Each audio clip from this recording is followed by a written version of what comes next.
Howdy, ladies and gentlemen. Welcome to the Men's Chapter House. We get into this one real fast. He tries to be cheeky and give me a little throw, but I actually have a bit of a size advantage on him, which is actually not normal. I don't typically have a size advantage on most people, but I do on him. However, as a disclaimer for everyone, he's very new still, very energetic,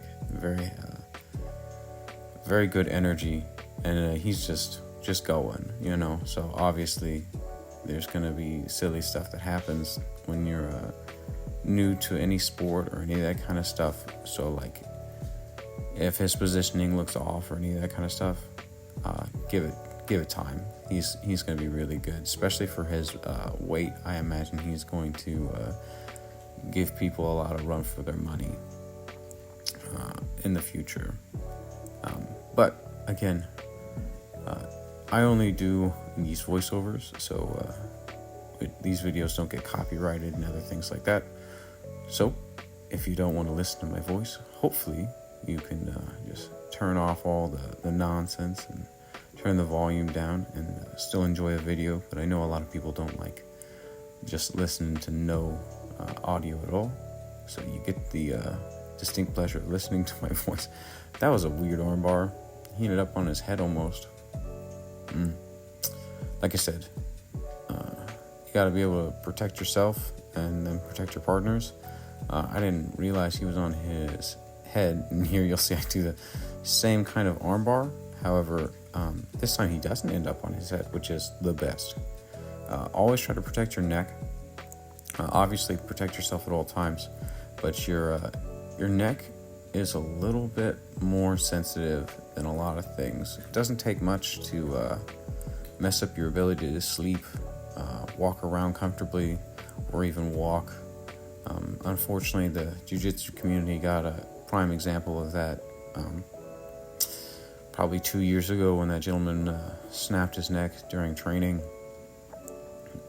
It does happen. There are accidents that happen, so always try to protect your neck. It's one of the most important things. Anything that's attached to your dome piece is important. Got to protect the CPU, Here I'm flattening him out, and he's going to do a good job of just rotating back up as soon as I take my pressure off. And then he's trying to escape, but he almost ends up right back and belly down. So I put a little bit more pressure on him when he tries to do that, so he doesn't end up going belly down again. Belly down is probably the worst position you can be in unless you're going to be able to stand up. And here you'll see I sit to his back and almost do a automatic back triangle kind of setup. And here I'm just kind of sitting there holding him. We're not attacking anything. We're going to let him try to figure out the escape. And here he does a turn, and I thought he was going to try to get to his knees, and I was like, yeah, that's going to work great. But then he stops, and then here I actually get him with a body triangle.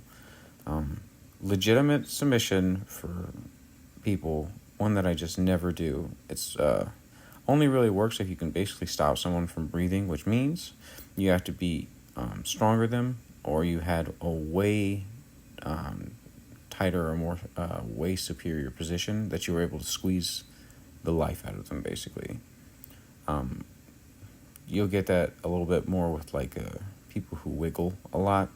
They'll just keep tightening it for you, and then they can't breathe, and you're like, oh, thanks.